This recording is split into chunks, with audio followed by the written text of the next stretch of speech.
ఉండేటోళ్ళు ఊకే ఉండక మా పిల్లలు ఎప్పుడు రొటీన్‌గా వీడియో తీసుడైనా ఒకసారి ఇట్లా ట్రై చెయి అని చెప్పి వీడియో తీసిరనమాట. ఆళ్ళు వీడియో తీసుడేమో గానీ మంచిగా టమాటా దోసకాయ కూర బ్యాచిలర్స్ కూడా సింపుల్‌గా చేసుకునే విధంగా చేద్దామని అనుకున్నా. మంచిగా చేద్దాం అనేసరికి ఇట్లా వీడియో తీద్దాం కొంచెం ఎఫెక్ట్స్ తోటి అని చెప్పి నన్ను ఈ కటింగ్ కాడ చుక్క చూపిచ్చిర్రు. అండ్ ఈ 2, 3 ఎఫెక్ట్‌ల కోసం మేమైతే దాదాపు గంట కష్టపడ్డామనమాట.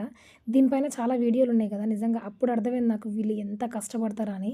అండ్ ఆ సౌండ్ ఎఫెక్ట్స్ గానివ్వండి, వాళ్ళు కట్ చేసే విధానం గానివ్వండి, వాటన్నిటికి వెనకాల చాలా అంటే చాలా టైం పడతది. జస్ట్ ఈ 4 కూరగాయలు కట్ చేసినందుకే నాకు గంటకు టైం ఎక్కువ పట్టిందనమాట. మొత్తానికి నా కర్రీ మొత్తం షూట్ చేసుకోకుండా అయిపోయిందనమాట. గంట టైం వేస్ట్ అవ్వడం వల్ల వంటకి లేట్ అయితుందని దబదబా మిగతా షూట్ చేయకుండా ఆపేసాను. అండ్ మనం ఇంట్లో కూర్చొని ఎవ్వని పనిని మనం గెస్ జేయడానికి లేదనమాట. ఎందుకంటే ఎవ్వని కష్టం వానికి తెలుస్తది.